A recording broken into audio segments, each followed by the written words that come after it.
തലേലോ വിഷുവിന്റെ തലേന്ന് നമ്മൾ അമ്മയുടെ വീട് വരെ പോയിട്ടുണ്ടായിരുന്നു കേട്ടോ. അപ്പൊ പിന്നെ മാമിയുടെ വീട്ടിലൂടെ ഒന്ന് കയറി അവിടെ ചെന്ന് ഇത് കണ്ടപ്പോൾ എനിക്ക് മുന്തിരിത്തോട്ടാട്ടോ ഓർമ്മ വന്നത്. പക്ഷേ ഇത് മുന്തിരിയല്ല, ഇത് പാഷൻ ഫ്രൂട്ട് ആട്ടോ. എനിക്ക് പിന്നെ ഒട്ടും നീളം ഇല്ലാത്തതുകൊണ്ട് ഒട്ടും കുനിയേണ്ടി വന്നില്ല. അവിടെയാണ് നല്ല തണലും ഉണ്ടായിരുന്നു കേട്ടോ. നമ്മളങ്ങനെ അവിടെ കുറച്ച് നേരം ഇരുന്നിട്ടുണ്ടായിരുന്നു. വീഡിയോ എടുക്കുന്ന കണ്ടിട്ട് കണ്ണത്തെ കുഞ്ചെ പിടിച്ച് മടി വെച്ചിട്ടുണ്ട് കേട്ടോ. അവൻ ഭയങ്കര ഇൻട്രോവേർട്ട് ആണെന്ന് പോലും. അങ്ങനെ നമ്മൾ കുറച്ച് ഫോട്ടോസ് ഒക്കെ എടുത്തിട്ടുണ്ടായിരുന്നു. പിന്നെ എന്റെ കണ്ണ് നേരെ പോയത് ഡബ്ലോളിക്കകത്തായിരുന്നു കേട്ടോ. ഇപ്പൊ സീസണൊക്കെ കഴിഞ്ഞുകൊണ്ട് ഒട്ടും ഇല്ലായിരുന്നു. അങ്ങും ഇങ്ങൊക്കെ ആയിട്ട് 1-2 പഴുത്തി ഇപ്പോൾ ഉണ്ടായിരുന്നു കേട്ടോ. എനിക്ക് ഹൈറ്റ് കുറച്ച് പേടിയാണ്. ഞാൻ ഇരുന്നും കിടന്നും ഒക്കെ പിച്ചുന്നുണ്ടായിരുന്നു കേട്ടോ. അപ്പോഴാണ് അതിൻ്റെ അത് മൊത്തം വിഷറിന്റെ കൂടാണെന്ന് മനസ്സിലായത്. അപ്പോൾ പിന്നെ ഓടിപ്പോയി തോട്ടി എടുത്തുകൊണ്ട് വന്നിട്ട് അതെല്ലാം അടിച്ച് കളഞ്ഞിട്ടുണ്ടായിരുന്നു. അതായിരുന്നു ഏറ്റവും വലിയ മണ്ടത്തരം. ആ തോട്ടിക്കകത്തോടെ ആ ഒരു വിഷറെല്ലാം കയറി വന്ന് എന്നെ കടിച്ചിട്ടുണ്ടായിരുന്നു കേട്ടോ. എന്തിന്റെ കേടായിരുന്നു എനിക്കെന്ന് പിന്നെ തോന്നിപ്പോയി. വിഷറിന്റെ കടി കൊണ്ട് ഞാൻ കിടന്ന് തുള്ളിച്ചാടുന്നത് കണ്ടിട്ട് കുഞ്ച് ഭയങ്കര ചിരിയായിരുന്നു കേട്ടോ. അവർക്ക് എന്താ സന്തോഷം. ഇച്ചിരി കടി കൊണ്ടാലും വേണ്ടിയില്ല, എന്തായാലും ഇത് പിച്ചിട്ടേ പോത്തോളെന്ന വാശിയിൽ ഞാൻ വീണ്ടും അതിനുവേണ്ടി പരിശ്രമിച്ചിട്ടുണ്ടായിരുന്നു കേട്ടോ. 1-2 അടിച്ച് താഴെ ഇട്ടിട്ടുണ്ടായിരുന്നു. പിന്നെ താഴെ പോയി ഞുള്ളിപ്പറക്കി എടുത്തിട്ടുണ്ട് കേട്ടോ. ഇത്രയും കഷ്ടപ്പെട്ട് ഞാൻ താഴ്ന്നതെല്ലാം ഞുള്ളിപ്പറക്കി കൊണ്ടുവന്നപ്പോഴാട്ടോ കുറച്ചവിടെ പിച്ച് മാറ്റി വെച്ചേക്കുന്ന കണ്ടത്. അത് ആദ്യമേ കണ്ടായിരുന്നെങ്കിൽ ഞാൻ ഇത്രയും കഷ്ടപ്പെടേണ്ടി വരില്ലായിരുന്നു. അങ്ങനെ എന്തായാലും പിച്ച് എല്ലാം കൂടി കഴുകി പറക്കി എടുത്തിട്ടുണ്ട് കേട്ടോ.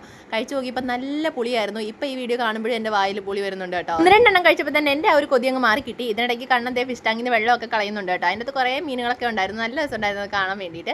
അപ്പോഴാണ് ഇതേ കണിക്കൊന്ന പൂത്ത് കൊലച്ചിങ്ങനെ നിൽക്കുന്നുണ്ട്. സാധാരണ വിഷു ആയി കഴിഞ്ഞാൽ കണിക്കൊന്നൊന്നും കാണാനേ കിട്ടില്ല. പ്രാവശ്യം എന്തായാലും ഇതിൽ ശരിക്കും ഉണ്ടായിരുന്നു കേട്ടോ. കണ്ടപ്പോൾ പിച്ചാതെ പോകാനും തോന്നിയില്ല. കുറച്ച് ഫോട്ടോഷൂട്ടൊക്കെ നടത്താലോ എന്ന് കരുതിയിട്ട് ഇതേ കണ്ണനെ കൊണ്ടൊരു കൊല്ല പിച്ചിട്ടുണ്ടായിരുന്നു കേട്ടോ. അത് കിട്ടിയതിന് സന്തോഷമാണ് ഈ തുള്ളിച്ചാടുന്നത്. പക്ഷെ അത് അധികം നേരം ഉണ്ടായിരുന്നില്ല. അതിൽ നിന്നുള്ള വിഷരെല്ലാം എൻ്റെ ദേഹത്ത് കയറിയിട്ടുണ്ടായിരുന്നു. ഞാൻ എവിടെ പരിപാടി അവതരിപ്പിച്ചാലും ഇത് തന്നെയാണ് എൻ്റെ അവസ്ഥ. ആക്രാന്തം മൂത്തിട്ട് അത് പോരാ എന്റെ മനസ്സ് പറഞ്ഞുകൊണ്ടേ ഇരുന്നു കേട്ടോ. ഇതിനിടയ്ക്ക് ഇതേ കുഞ്ചി പൊക്കി എടുത്തിട്ട് ഒരു പരിശ്രമം കൂടി നടത്തിയിട്ടുണ്ടായിരുന്നു. അത് നടക്കില്ല എന്ന് തോന്നിയപ്പോൾ പിന്നെ ഞാനും കണ്ണനും കൂടി ഒരു പരിശ്രമം നടത്തി. അതും ചീറ്റിപ്പോയി. പൊക്കിയെടുത്തതിനിടയ്ക്ക് ഇതേ കുഞ്ചിന്റെ മുടിക്കെല്ലാം കൂടി കുത്തിപ്പിടിക്കുന്നുണ്ട്. ഇതിനിടയ്ക്ക് ചില വ്യക്തിപരമായ കണക്കുകൾ തീർത്തോന്നും ഒരു സംശയം. എന്തായാലും അത് ചീറ്റിപ്പോയതോടെ ഞാനും കണ്ണനും കൂടി പിന്നെ കയറി പിച്ചിട്ടുണ്ടായിരുന്നു കേട്ടോ. അപ്പൊ ഇന്നത്തെ വീഡിയോ ഇത്രയേ ഉള്ളൂ. ടാറ്റാ.